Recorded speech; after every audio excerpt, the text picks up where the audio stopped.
You are about to hear The Richest Man in Babylon with the Magic Story by George Clason and Frederick Van Rensselaer Dey, narrated by Jason Mccoy. The Tale of the Man Who Desired Much Gold. Banzer, the chariot builder of Babylon, was thoroughly discouraged. From his seat upon the low wall surrounding his property, he gazed sadly at his simple home and the open workshop in which stood a partially completed chariot. His wife frequently appeared at the open door. Her furtive glances in his direction reminded him that the meal bag was almost empty, and he should be at work finishing the chariot, hammering and hewing, polishing and painting, stretching taut the leather over the wheel rims, preparing it for delivery, so he could collect from his wealthy customer. Nevertheless, his fat, muscular body sat stolidly upon the wall. His slow mind was struggling patiently with a problem for which he could find no answer.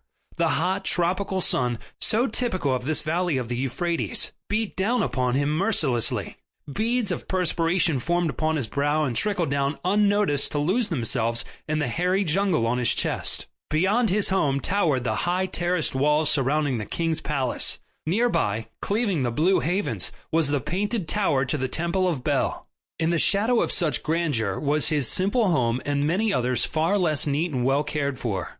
Babylon was like this, a mixture of grandeur and squalor, of dazzling wealth and direst poverty, crowded together without plan or system within the protected walls of the city. Behind him, had he cared to turn and look, the noisy chariots of the rich jostled and crowded aside the sandaled tradesmen as well as the barefooted beggars. Even the rich, in turn, were forced to turn into the gutters to clear the way for the long lines of slave water carriers on the king's business, each bearing a heavy goat skin of water to be poured upon the hanging gardens. Banzer was too engrossed in his own problem to hear or heed the confused hubbub of the busy city. It was the unexpected twanging of the strings from a familiar lyre that aroused him from his reverie. He turned and looked into the sensitive, smiling face of his best friend, Kabi, the musician. "May God bless thee with great liberality, my good friend," began Kabi with an elaborate salute. "Yet it does appear he hath already been so generous thou needest not to labor. I rejoice with thee in thy good fortune. More, I would even share it with thee. Pray, from thy purse, which must be bulging else thou wouldst be busy in yon shop, extract but 2 humble shekels and lend them to me until after the nobleman's feast this night. Thou wilt not miss them, ere they are returned." "If I did have 2 shekels," Banzer responded gloomily, "to no one could I lend them, not even to you, my best of friends, for they would be my fortune, my entire fortune. No one lends his entire fortune, not even to his best friend."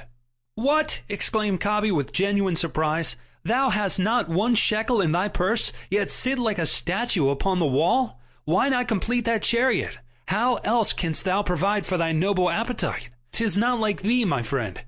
Where is thy endless energy? Doth something distress thee? Has God brought to thee troubles?"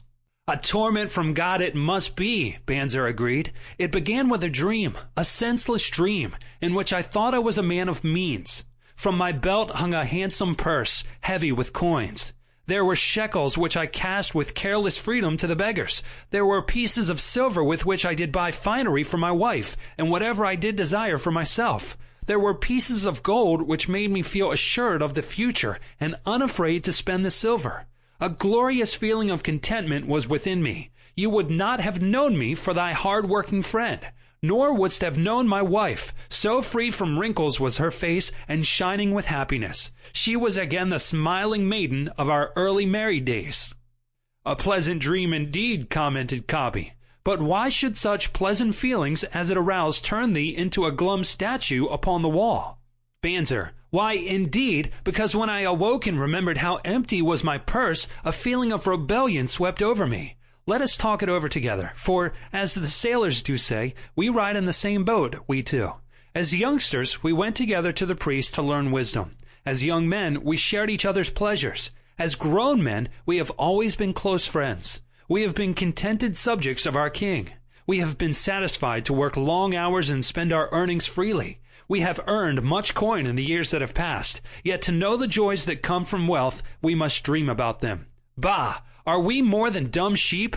We live in the richest city in all the Sample complete. Ready to continue?